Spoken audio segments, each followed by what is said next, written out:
Hi there guys, I'm Nikhil from Notion Hub, and in this video, I'll be showing you the best features of Oppo A9 2020.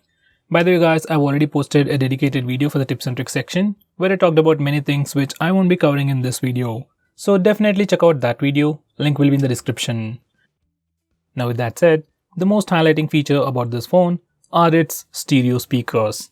Yes, you are getting stereo speakers on this phone, which is like the first time in this price segment. This phone also supports Dolby ATMOS with 360-degree immersion in sound. Here's a quick preview.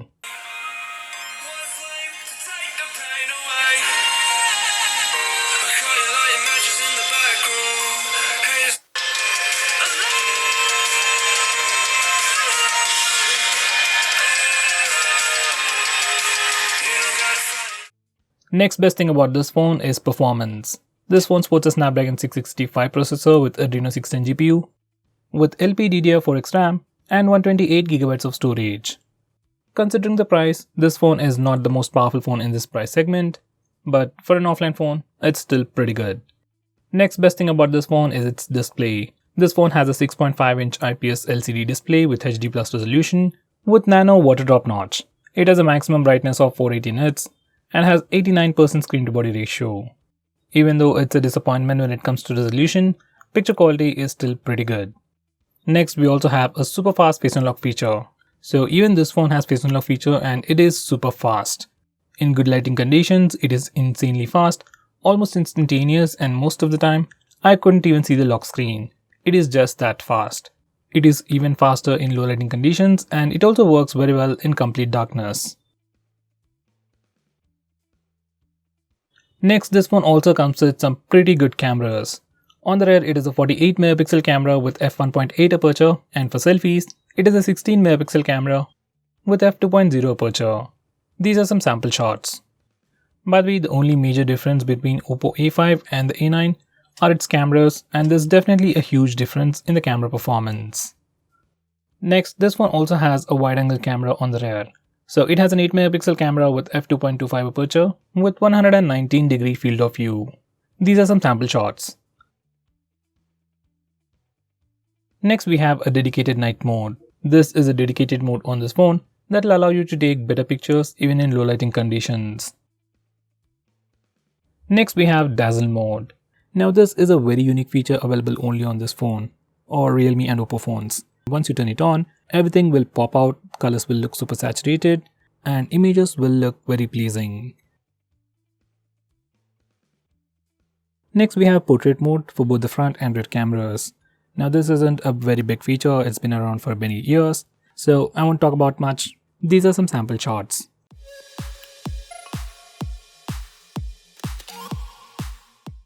Next, we also have a dedicated face beauty mode. Now this brings in a lot of cool features, like it can smoothen your skin, make your face thinner and even smaller, and do all sorts of crazy stuff. Have a look at this. Next, this phone also supports slow motion video recording.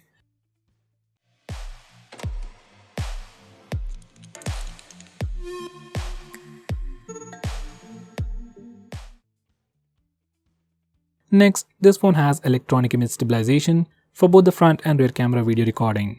This applies only at 1080p, and here's a quick sample.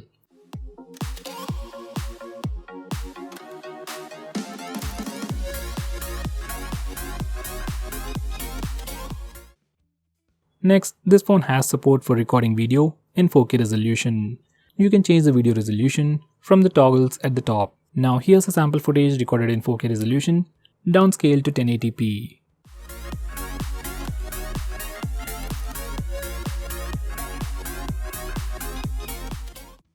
Next, we have some cool camera gestures. For the rear camera, it has just one gesture, that's tap to take pictures. Just enable this feature and touch the preview window to take a picture. Now for the front camera, it also has the palm gesture, and once you enable this feature, whenever your phone sees your palm, it takes a picture in 2 seconds. This feature is really handy for taking selfies. Next, this phone also has Dolby ATMOS sound enhancement. Now this feature is only available for the headset, and if you're using a headset, it can definitely improve your overall audio experience. we have a new navigation gesture called swipe from both sides. Now once you enable this feature, you can swipe from the bottom to go home, swipe and hold for recent tabs, and finally swipe from the left side or right side to go back a step. These are the new swipe gestures even seen on Android 10, and it's already available on this phone. Next we have the old style swipe up gestures. Now once you enable this feature, you can swipe from the bottom right or bottom left corner to go back a step. You can swipe from the center to go home, and finally you can swipe and hold from the bottom center for recent apps. Even these gestures work really well. Next we have Android Pie based navigation bar. Now with this, you just get two buttons at the bottom, back button and home button. Back button acts like a regular back button. Now home button is special. You can click it to go home. You can swipe up on the home button to go to the recent apps page, and you can swipe the home button right side to quickly switch between applications. It's a pretty cool feature, but doesn't work properly on this phone. So I'd suggest you to stick with the regular navigation bar or with the navigation gestures. Now going on next, we have a super handy shortcut to trigger Google Assistant with the power button. Once you enable this feature, you can long press the power button to trigger Google Assistant. It's a nice feature and can be quite useful while using the navigation gestures, but I don't think this power button will last longer if you use it continuously. Next we have 3-finger screenshot. Now before I show you that, let me show you how to take a normal screenshot. On any Android phone, if you want to take a screenshot, press the volume down button and power button both at the same time, and your phone will take a screenshot. It is as simple as that.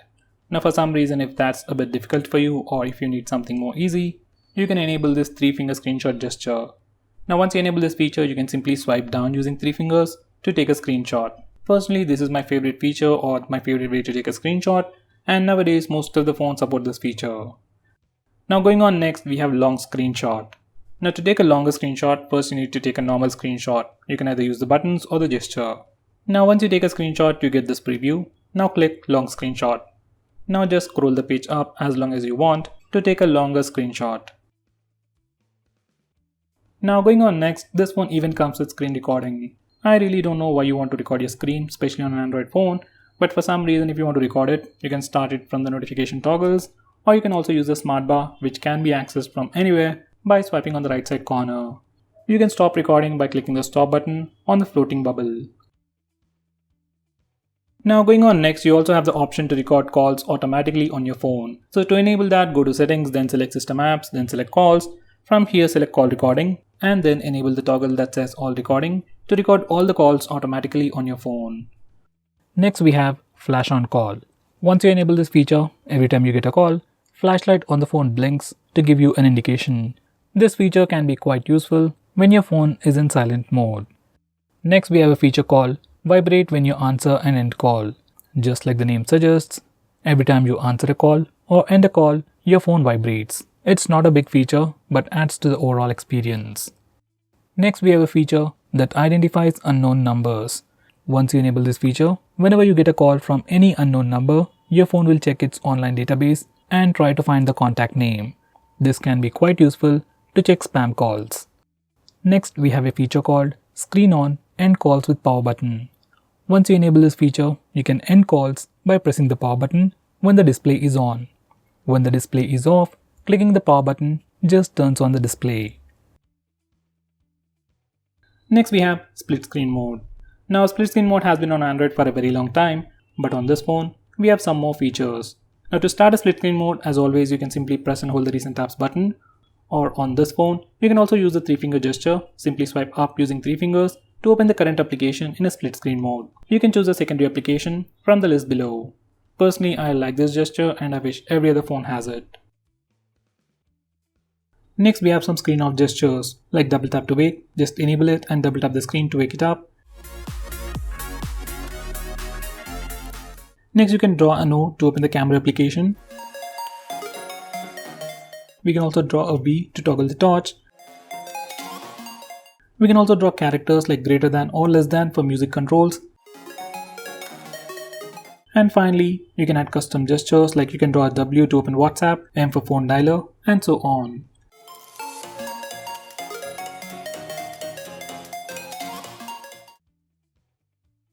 Next we have raise to wake. Now once you enable this feature, you can simply raise your phone or pick it up from a table and your phone wakes up and then displays the lock screen. Next we have flip to mute incoming calls.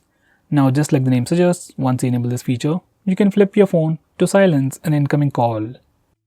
Next we have one-handed mode. You can enable this feature from the toggles, and once you click on it, screen size will shrink and your phone becomes much more usable one-handed. Once you're done, you can click the button on the top corner to go full screen. Next we have grayscale mode. Once again, you can access this feature from the toggles, and once you enable it, display goes completely black and white. You can use it as a prank or just use it while reading a book on your phone.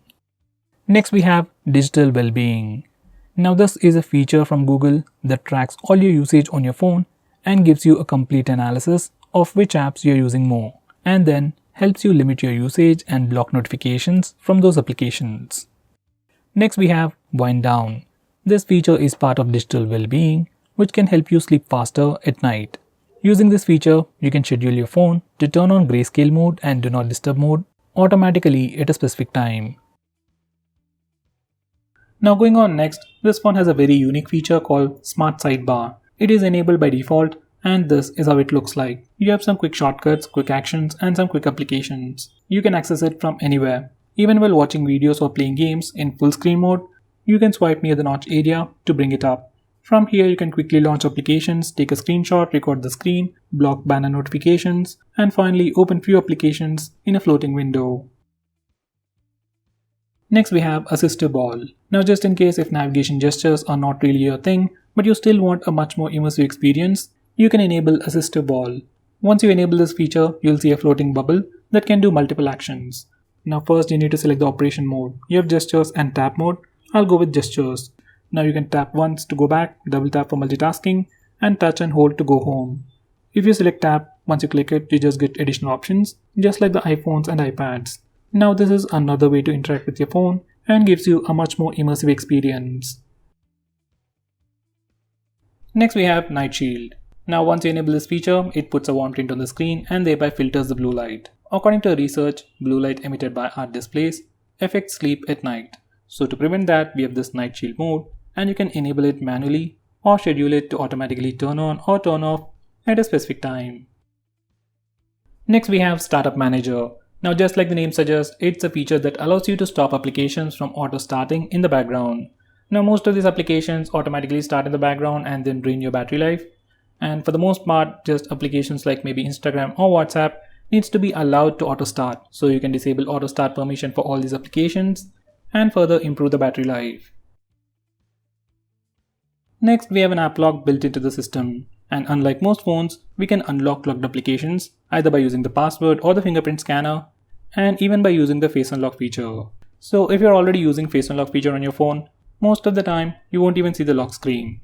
Now because of this one particular feature, you can lock any application you want and you won't be inconvenienced in any way. Next we have clone apps, which is a feature that allows you to use two instances of the same application. Like you can have two WhatsApp accounts, two Facebook accounts, and two Instagram accounts on the same phone. This is definitely a very handy feature, but it is still limited to only very few applications. Let's say if I want to use two Paytm accounts on the same phone, we can't do that. Next we have Game Space.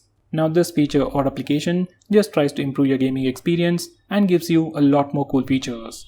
Now once you add all your games to this game space and then open that game, your phone will divert all the resources to improve your gaming experience. It means faster game load speeds, better visuals, and more than that, it gives you the option for do not disturb mode, where you won't be interrupted with annoying notification sounds or visual disturbances like banner notifications. You also have different power profiles to improve the performance or battery life. It also gives you the option to disable auto brightness, which is missing on many phones out there. Next we have Wi-Fi tethering. Now this is a very unique feature which allows you to share existing Wi-Fi connection to other devices. It's like your regular hotspot, but instead of using your mobile data, it will use your existing Wi-Fi connection. Now you might think this might not be a useful feature, but let's say if you're in an airport or a hotel where you have access to only one device or a Wi-Fi, then in that situation, you can share the existing single Wi-Fi connection to multiple devices. Next, we have a security feature which protects your personal information. Whenever any application tries to read your personal information like messages, call logs, and contacts, this feature provides fake data to those applications. Many applications on your phone try to read your personal information. Even Amazon does that. So using this feature, we can still use those applications safely without sharing your personal information. Next we have anti-harassment. This feature allows you to block annoying spam calls or just block a specific contact or bunch of contacts from calling you or messaging you. Next we have private safe. Now this feature is more like an application or like a vault where you can hide all kinds of files. Just like the app lock, we can have a completely different password from your lock screen and we can unlock it using your fingerprint or your facial data. Personally, I suggest you to use Gallery Vault.